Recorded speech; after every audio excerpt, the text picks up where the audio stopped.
You have to understand that survival is not a story you read in books or watch in gentle nature documentaries scored with calming music.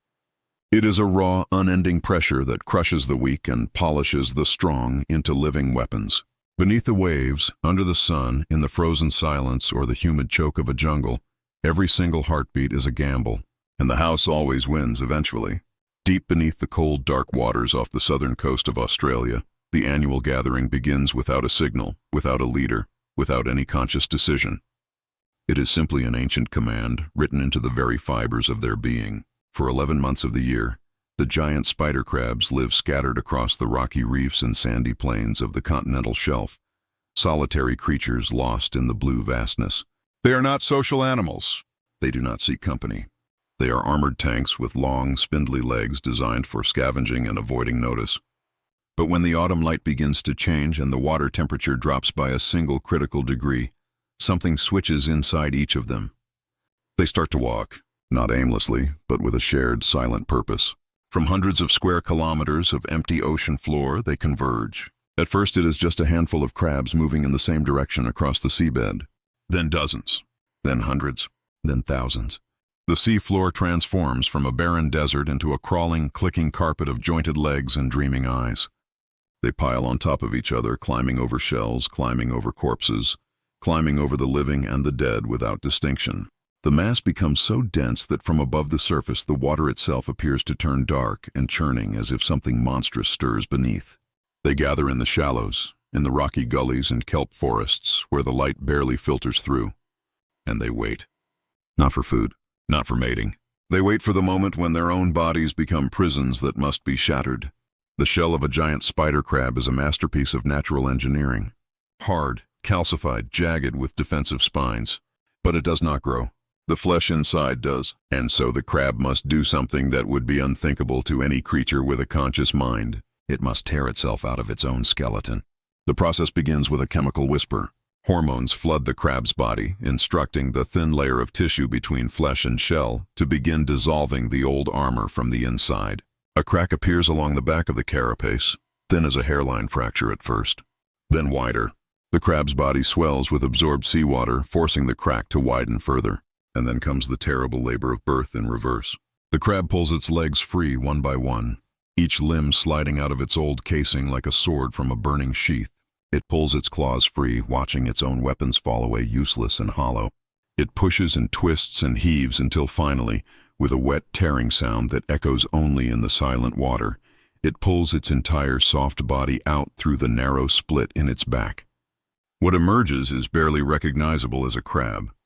It is pale, almost translucent. Its legs are rubbery and weak. Its claws are soft sacs of fluid. It cannot fight.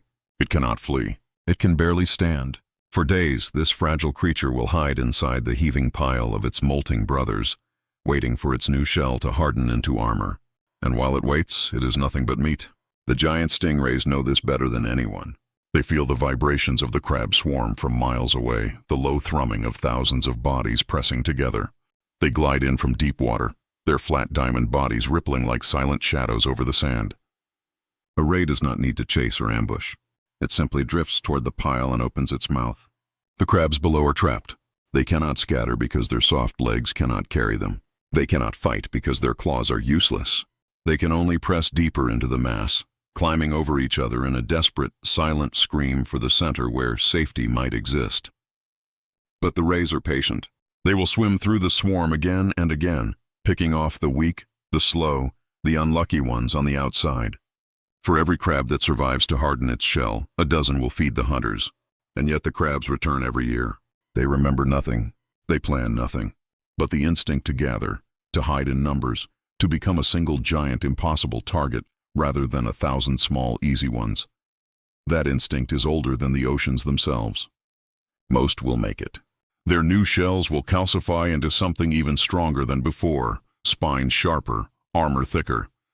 And when the molting season ends, they will scatter back into the deep water alone again, carrying the invisible memory of the massacre until next autumn calls them back.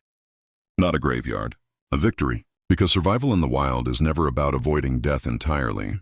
It is about being just barely lucky enough, just barely strong enough, just barely fast enough to see one more sunrise, Now leave the cold ocean behind and feel the heat of the Nevada desert press down on you like a physical weight. The air shimmers above the cracked earth. There's no sound except the dry rattle of wind through sagebrush and the distant buzz of flies around something dead. Water here is not a convenience. Water is a declaration of existence. The wild mustangs have roamed these lands for centuries, descendants of escaped Spanish horses, their bodies hardened by generations of drought and dust. Their coats are rough, their ribs sometimes show, but their hearts are forged in a furnace that domestic horses will never know. At the center of this territory lies a water hole, murky and shrinking under the August sun. It is not much, a shallow depression in the rock fed by a spring that barely weeps from the ground. But in a landscape where the next water source is 50 miles away through terrain that will kill a horse in 2 days without rest, this puddle is a throne. The dominant stallion who controls this water controls everything.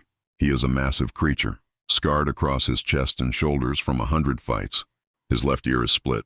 One eye has a clouded sheen from an old injury that never fully healed. But he is still king because he has never lost a fight at this water hole. His harem stands behind him, mares and foals with dusty coats and patient eyes.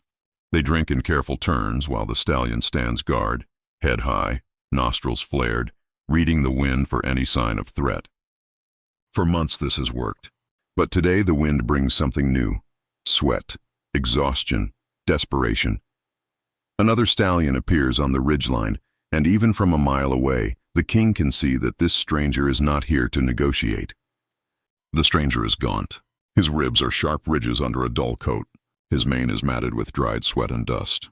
Behind him, strung out across the desert floor, 3 mares follow at a distance. They are thin. Their foals are smaller than they should be. Their eyes are hollow. This stallion has walked for days from a dried-up basin to the north where the seasonal rains failed completely. He has nothing left except the will to keep his family alive. If he does not secure water today, his mares will collapse. His foals will die.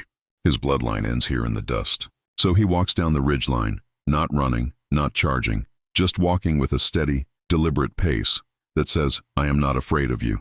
The king screams a challenge. It is not a neigh or a whinny. It is a raw, guttural roar that rolls across the desert like thunder over a dry canyon. He kicks the ground, throwing up clouds of dust. He charges forward 20 paces and stops, daring the stranger to come closer. But the stranger does not stop. He keeps walking. He keeps coming. Now they are face to face at the edge of the water hole. The king bites at the stranger's neck. The stranger twists away and bites back. They circle each other, ears flat against their skulls, teeth bared. The mares on both sides watch in silence. The foals hide behind their mother's legs. The desert holds its breath. Then the stranger makes his move. He lunges not at the king's head but at his legs, a desperate low attack that catches the king off balance. The king rears up to strike with his front hooves, a hammer blow that could crush a skull. But the stranger is faster. He drives his shoulder into the king's chest and shoves with every last ounce of power in his exhausted body. The king stumbles. His back leg slips on the muddy edge of the water hole. For one frozen second, he is off balance, vulnerable, human, and the stranger bites down on his neck and does not let go.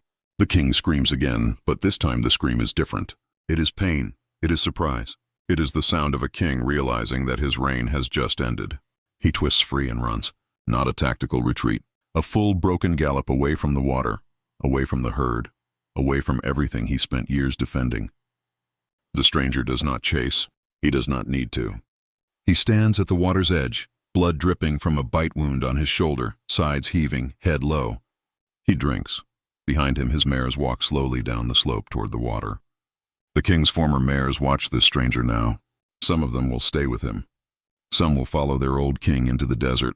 That is the way of the wild. Loyalty is to water, not to blood. The defeated stallion walks alone into the heat haze, his shadow shrinking beneath him until he disappears completely. He might find another water hole. He might not. The desert does not care. But the stranger, the exhausted, desperate, half-dead stranger, has just become a king. Now travel across the world to the muddy rivers of sub-Saharan Africa, where another kind of patients live. And survival has a new name. Now travel across the world to the muddy rivers of sub-Saharan Africa, where another kind of patience lives beneath the surface. The Nile crocodile does not hurry. It does not worry. It has been perfecting its craft for 200 million years, since before the dinosaurs learned to fear anything. The crocodile lying motionless in the brown water looks like a log. Its eyes and nostrils barely break the surface. Its heart beats only 2 or 3 times per minute. It can hold its breath for over an hour. It is a living statue, and the statue is always hungry. A herd of Cape buffalo approaches the riverbank. These are not the placid cattle of farmyards. These are massive, dangerous animals weighing over half a ton each, with horns that can impale a lion and a temper that has killed more hunters than any other animal in Africa. They need to drink. The river is low in the dry season, and the only safe passage is a narrow stretch of muddy bank where the water deepens quickly. The buffalo know crocodiles are here. They can smell them. They can see the log-shaped shadows cruising just below the surface. But thirst is a tyrant.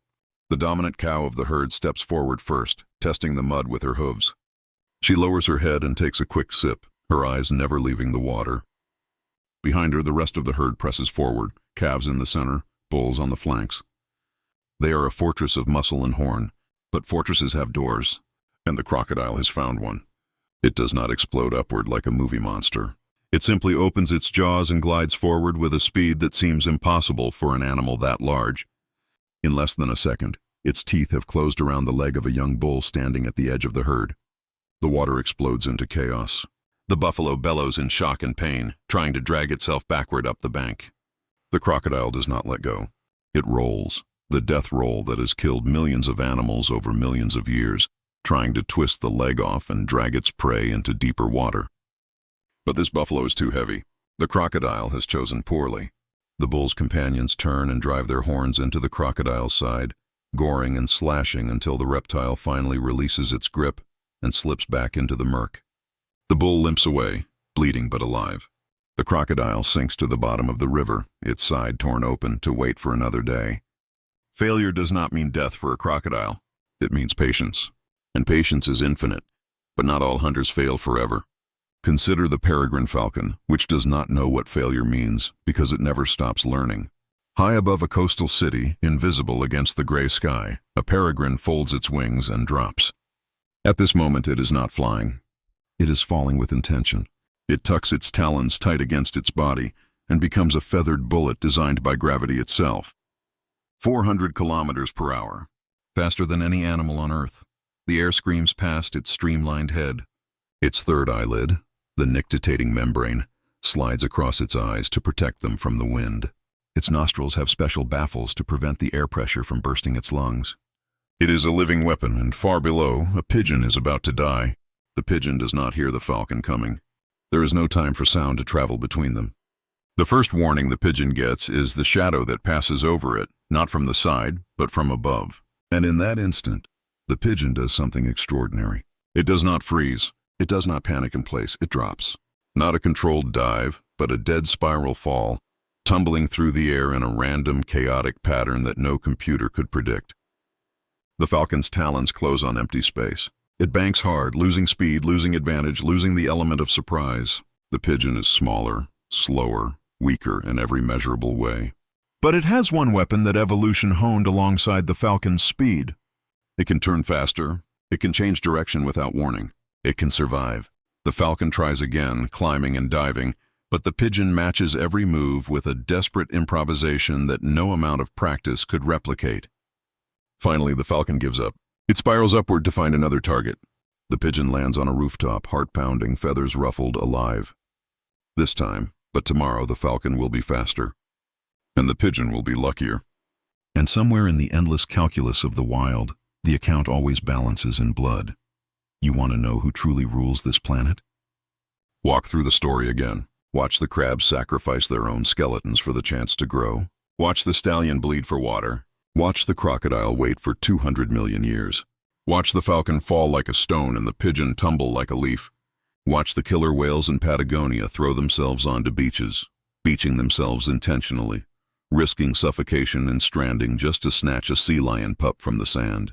They communicate before the hunt, planning the ambush with clicks and whistles that carry for miles underwater. One whale drives the sea lion toward the shore. Another waits in the shallows. A third times the wave perfectly, riding the foam onto the sand, jaws open, body half out of the water, lungs screaming for air. The sea lion sprints across the beach, thinking it has escaped. But the second whale was waiting exactly there. The trap closes. The sea lion disappears in a swirl of blood and sand. The whales slide back into the water, their feast earned through strategy that looks terrifyingly like thought. Watch the lions of the Savuti Marsh in Botswana, where prides have learned to hunt elephants. Elephants, the largest land animals on Earth. Lions that hunt elephants are not stronger than other lions. They are smarter. They wait for night. They wait for the young or the sick. They attack from behind, hamstringing the giant with bites to the tendons, then retreat and wait for blood loss to do its work. It takes hours. It takes coordination. It takes something that looks very much like language between the hunting members of the pride. And when the elephant finally falls, the lions do not celebrate. They eat, because survival is not a trophy. It is a meal. Watch the wolves of Ellesmere Island, 700 kilometers from the North Pole, where winter temperatures drop to 50 below and the sun does not rise for months. The Arctic hares they hunt are fast. The musk oxen they hunt are armored fortresses of bone and fur. A single wolf could never bring down a musk ox. But a pack of 12 wolves can. They do not attack randomly. They test the herd, running along its edges, looking for the weak link, the young calf or the injured adult, whose exhaustion shows in the way it holds its head. Then they separate it from the group, a coordinated maneuver that requires each wolf to know exactly where the others are without looking. They run the prey to exhaustion, not because they are faster, but because they work together. The kill when it comes is almost gentle compared to the chase. One wolf bites the nose, another bites the hindquarters. The third goes for the throat, and the herd moves on, leaving the fallen behind. The wolves feed. The ravens arrive. The foxes wait their turn. Nothing is wasted. Nothing is sentimental.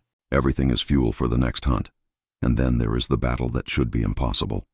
A single giant hornet, 4 centimeters long, with a stinger that can inject venom strong enough to dissolve flesh, finds a hive of Japanese honeybees. The hornet marks the hive with a pheromone that calls its sisters. Within hours, 30 hornets will arrive. 30 hornets can kill 30,000 bees in an afternoon. They do it by beheading. The hornet enters the hive, grabs a bee, severs its head with one bite of its massive mandibles, and drops the body. Then another. Then another. They butcher hives with mechanical efficiency. But the Japanese honeybee evolved alongside this nightmare. When a hornet scouts the hive, the bees do not attack. They wait. They let the hornet enter. And then, in a flash of coordinated movement that must be seen to be believed, hundreds of bees swarm the hornet completely. They form a ball around it, a living sphere of bee bodies. And then they vibrate, not in fear, not in aggression. They vibrate their flight muscles without moving their wings, generating heat. The temperature inside the ball rises to 47 degrees Celsius. The hornet can survive up to 46. 1 degree. That is the difference between life and death. The hornet fries alive inside the ball of bees. Its body cooks in its own chitin armor. The bees release the corpse and return to their work. This strategy did not emerge from thought. It emerged from millions of years of hornets killing bees and bees finding the one tiny margin of survival. A single degree of heat. That is what the wild gives you. Not mercy, not justice, not fairness. Just a margin, just a chance. Use it or die. So who truly rules this planet? Is it the crocodile that has not changed in 200 million years? Is it the falcon that can outrun gravity? Is it the wolf pack that thinks as one? Or is it the honeybee that turned its own body into an oven to kill a monster? The answer is none of them, and all of them. The wild does not have a king. It has 1,000 kings, and every one of them will be dethroned eventually. The crab will be eaten by the ray. The ray will be eaten by the shark. The shark will die of old age and sink to the ocean floor where the crabs will eat its remains. The stallion who wins the water hole will lose it next year to a younger, hungrier challenger. The crocodile will finally meet a hippopotamus that does not tolerate its presence and will be crushed like an egg. The falcon will break a wing on a bad dive and starve in a gutter. The lion pride will scatter when the dominant male is killed by a rival. The wolves will succumb to disease or starvation in a hard winter. And the bees? The bees will keep making honey until something finds a way to raise the temperature to 48 degrees. Nothing rules. Nothing is safe. Nothing lasts. And that is the most beautiful, terrifying, honest truth of the wild. Survival is not a destination. It is not a trophy. It is not a crown. Survival is a verb. It is the struggle you are in right now, reading these words, thinking about your own battles, your own hunger, your own exhaustion. You are the crab shedding its shell. You are the stallion fighting for water. You are the pigeon dodging the falcon. You are the bee vibrating against impossible heat. And the wild does not care if you win or lose. It only cares that you try. So try again. Try differently. Try harder. Try smarter. Because out there right now, the next hunt has already begun. And whether you are predator or prey, the only rule that matters is the one you refuse to break. Stay alive. Stay moving. Stay wild.